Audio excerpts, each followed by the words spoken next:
السلام عليكم، كي دايرين؟ لاباس عليكم؟ نتمنىكم تكونوا بخير وعلى خير، وهذا الفيديو ان شاء الله يلقاكم في احسن الاحوال. مرحبا بكم معايا في قناتكم وقناتي حلويات هند. اليوم ان شاء الله غادي نشارك معكم الحليوه ديال البوق. كتجي زوينه، كتجي هشيشه، وكتجي محافظه على الشكل ديالها، كتجي مرمله من الداخل. غادي تعجبكم بزاف، نتمنى منكم انكم تجربوها بطريقتي. قبل ما ندوزو للمقادير، كنبغي دائما نشكركم، شكرا لكم على التعاليق الزوينه اللي كتخليو ليا لهلا يخطيكم. كنرحب بالناس جداد اللي التحقوا بالقناه، كنقول لكم مرحبا بكم معايا. وحتى المتتبعات ديالي القدامين، شكرا لكم، شكرا على التشجيعات ديالكم.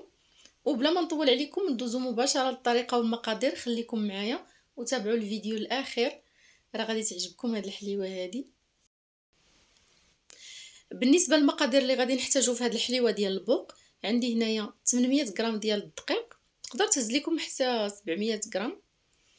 وعندي 250 غرام ديال الزبده، عندي كاس ديال السكر كلاصي، كاس ديال الزيت، وكاس ديال النشا، عندي اصفر البيض، وجوج ديال الفاني، وشويه ديال الشوكولا للتزيين. يعني مقادير اللي بساطين. غادي تجي هاد الحليوه هادي زوينه زوينه بزاف. كما كتعرفوا فانا دائما كنحاول انني ندير الحليوات اللي كيكونوا هشاشين، يعني كيكونوا بالزبده، كيكونوا زوينين بزاف. صافي غادي ناخذ هنايا 250 غرام ديال الزبده. ممكن انكم ديروا الزبده من اصل حيواني ولا الزبده العاديه ديال البواطه، فلكم الاختيار. عندي هنايا كاس ديال السكر كلاصي اللي غربلته من قبل. صافي غادي نخلطوا الزبده مع السكر كلاصي مع جوج ديال الفاني. الفاني كيعطيني دائما داك اللوين اللي كيكون مذهب صفر، فكتجي الحليوه مذهبه بهذا الفاني هذا، وكتجي حتى بالمذاق ديالها زوين. بالنسبه للكاس ديال الزيت، الا درتو المارغرين فحاولوا انكم تعمروا الكاس مزيان. فانا هنايا درت كاس مع مرش ديال الزيت. وغادي نضيف اصفر بيضه فقط، ما غاديش نديروا الابيض البيض، غادي نديروا غير الاصفر. ممكن انكم ديروا غير المقادير اللي درت في الاول الا ما بغيتوش ديروا بيضه. فانا كنضيف دائما هاد اصفر البيض، كيعطيني واحد الهشه، يعني كتجي الحلوه ديالو هشيشه. كما كتعرفوا في الاصفر ديال البيض كيجيب لنا الحلوه دائما هشيشه، وكتجي صفيفره من الداخل، وكتجي فيها واحد الترميله زوينه بزاف. صافي هنايا عندي كاس ديال النشا. كما قلت لكم ما فيهاش الخميره ديال الحلويات، داك البيض كيعطينا، داك صفرة البيض كيعطينا الحليوه انها تجي منفوخه شي شويه، ولكن ما كتبقى محافظه على الشكل ديالها، ما فيهاش الخميره نهائيا. بالنسبه للنشا، درت هنايا كاس ديال النشا. دائما الكيسان ديال العنبه كنحركو غير هكا بفوي عادي حتى كتذوب لينا الزبده مع السكر. ملي كنضيفو النشا فدغيا دغيا كتذوب لينا الزبده. صافي كما كتشوفوا معايا ملي دابت لينا الزبده مزيان، صافي كنحاولوا اننا نجمعوها بالدقيق، داكشي اللي هزات لينا ديال الدقيق.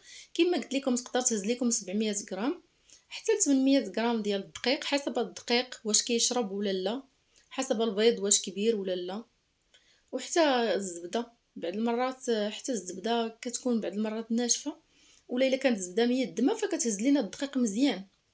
يعني كنحاولوا اننا نجمعوها بزاف، ما نشفوهاش بزاف، نخليوها رطيطه شي شويه وفي نفس الوقت شاده في راسها. صافي كنجمعوها وكنحاولوا اننا نغطيوها ببلاستيكه، حيت العجينه ديال المايزينا فدغيا كتنشف. غادي ناخذوا القمع كما بغيتوا ديروا اي بوق عندكم كتخرجوا به هاد الحليوه. الا كان رقيق ولا يكون غليظ، انا اختاريت هنايا غندير هذا اللي كيكونوا السنينات ديالو غلاضين. فديروا اي بوق عندكم ديروا به. كنحاولوا اننا ندهنوا هذاك البوق، كنحاولوا اننا ندهنوه بشويه ديال الزيت. صافي وكنعمروه بالعجين مزيان، وكنحاولوا اننا نضغطوا ضغطه مطوله حتى كتخرج لنا الوريضه اللي بغينا حنايا.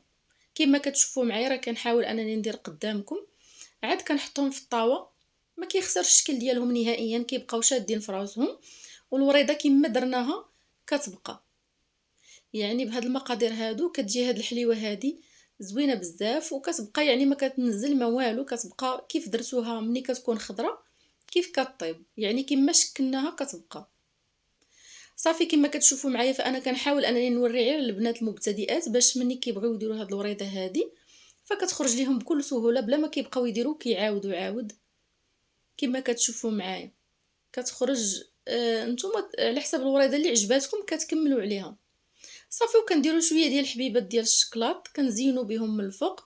ممكن انكم ديروا الفواكه معسلين الا بغيتوا، فهنايا كنوريكم كنقول لكم يعني تبقاو ضاغطين الضغطه مطوله حتى كيخوى هذاك البوق. ملي كيخوى يعني راه كتكون الوريضه صغيره وزوينه، كتجي هكا زوينه في الشكل ديالها. صافي كنحاولوا اننا نقادوهم كاملين كما كتشوفوا معايا، راه واخا كنقيسهم بيديا كيكونوا شادين في راسهم، ما تخافوا منهم ما والو، يعني ما كيخسرش الشكل ديالهم. صافي كندخلوهم الفران اللي كيكون سخون من قبل، وملي كندخلوهم كنقصوا ليهم كتذهب غير كتذهب، ما نخليوهاش كاع تحمر بزاف باش كيبقاو هذوك الوريضات هكاك اللي كيكونوا نازلين في الجناب كيبقاو زوينين. حاولوا انكم ما ديروش العجينه ناشفه بزاف باش ما كتشققش لكم العجينه من الجناب، باش كتجي ليس.